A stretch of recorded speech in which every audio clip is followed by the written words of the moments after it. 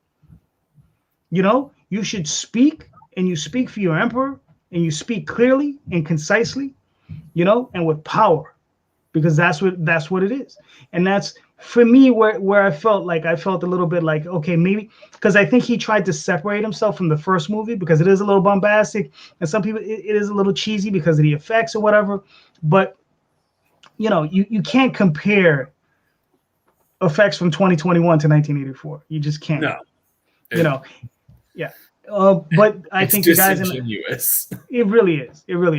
But the guys in 1984, I think they did a good job for what they had to work with. So yeah. But yeah, there's a lot to be discussed between the two films, because I really like the third act in the current film, the 2021 film. I thought was excellent. I really enjoyed that. Mm-hmm. But it's only the first half of the book. Yeah. Right. Whereas the first movie completed the entire story in the same time span. So you got to ask yourself, was it better to be brief, right, and concise and tight, or was it better to take this longer approach? It's different. I'm not going to say one is better than the other, because I really can't. I can't, because the new movie is excellent, and the old movie, I love that old movie.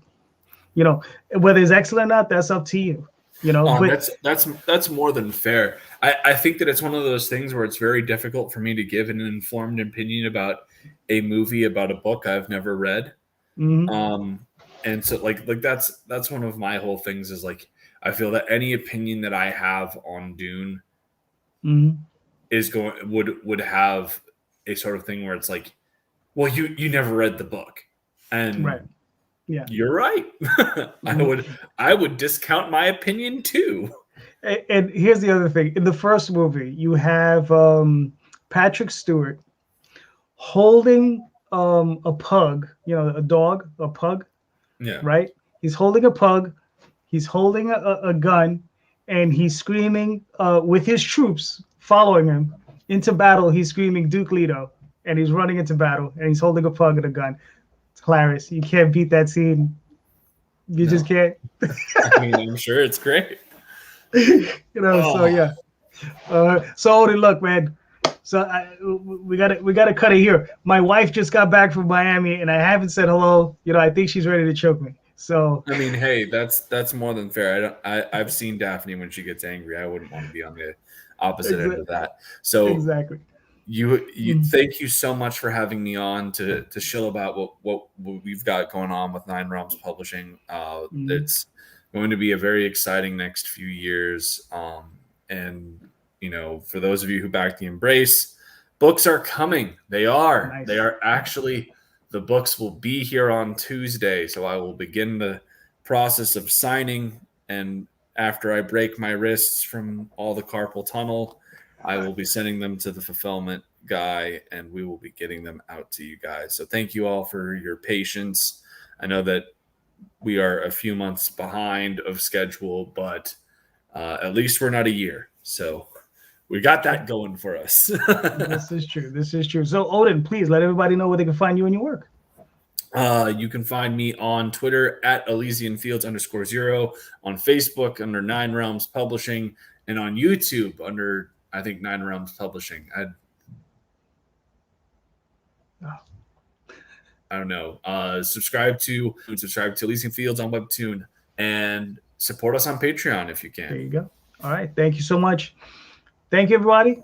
Like you said, I have information of his in the show notes. Go check it out. I also have the Oswald Chronicles currently on Kickstarter. Go check that out. And I'll be talking to you all soon. Thank you and have a great night. Take care.